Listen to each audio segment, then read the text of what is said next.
are days when you look at your life and something feels fundamentally misaligned. Not wrong exactly, just off.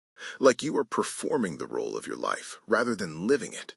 You do what is expected, you meet the responsibilities, but somewhere deep and quiet, you know that what you are doing and who you actually are have not yet been properly introduced. This feeling, this particular restlessness, is not a flaw. It is a signal.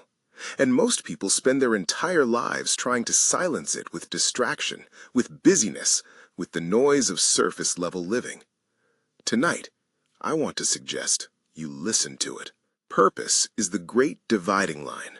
On one side of it, a man simply exists. He reacts to the world. He is moved by it, shaped by it, and defined by it. On the other side, a man has decided what he is for, and that decision changes everything that follows. Most people have never made that decision, not because they're lazy or incapable, but because no one ever told them it was their responsibility to make it. They were taught to find a job, to be practical, to set realistic expectations. They were never told that the most important work of their life is figuring out what they are here to do, and then spending the rest of their life doing it. Purpose is not discovered by waiting.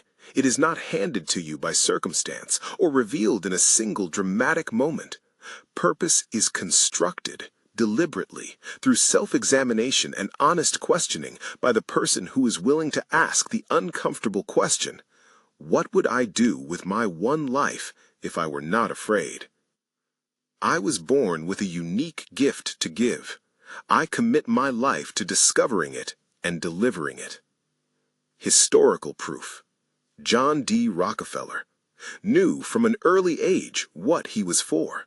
He had a purpose that was specific, clear, and non-negotiable.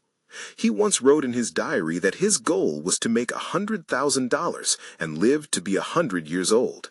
At the time, he was a young bookkeeper earning just over $1 a week. But he held that purpose with such clarity that every decision he made, every partnership, every risk, every sacrifice was filtered through it. Rockefeller did not stumble into his success. He built it systematically, patiently, and with absolute clarity of direction. The man was not exceptional in his early circumstances. He was exceptional in his clarity of purpose. There are 3 questions that, if answered honestly, will bring you closer to your purpose than any book or seminar ever could. First, what makes you forget time? Not what entertains you, what fully absorbs you. The work that causes hours to pass unnoticed is pointing towards something fundamental about how your mind was built. Second, what do people consistently come to you for?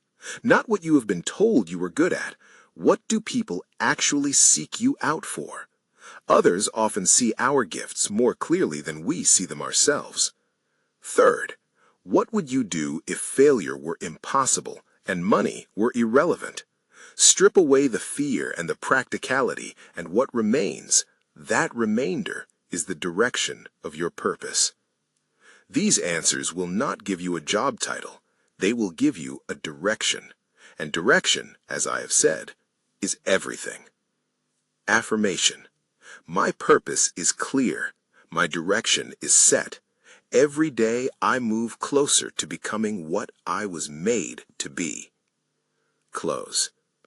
That restlessness you feel will not be quieted by more productivity or more distraction. It will only settle when you have made the decision that most people never make. Decide what you are for. Decide what your life is about. Write it down. Make it so specific and so vivid that it guides every meaningful decision from this point forward. You were not placed on this earth to simply occupy space and manage your obligations until the end. You were given a life, this one, particular, unrepeatable life, to do something with it that only you can do. The question is not whether that thing exists. It does. The question is only whether you will have the courage to find it.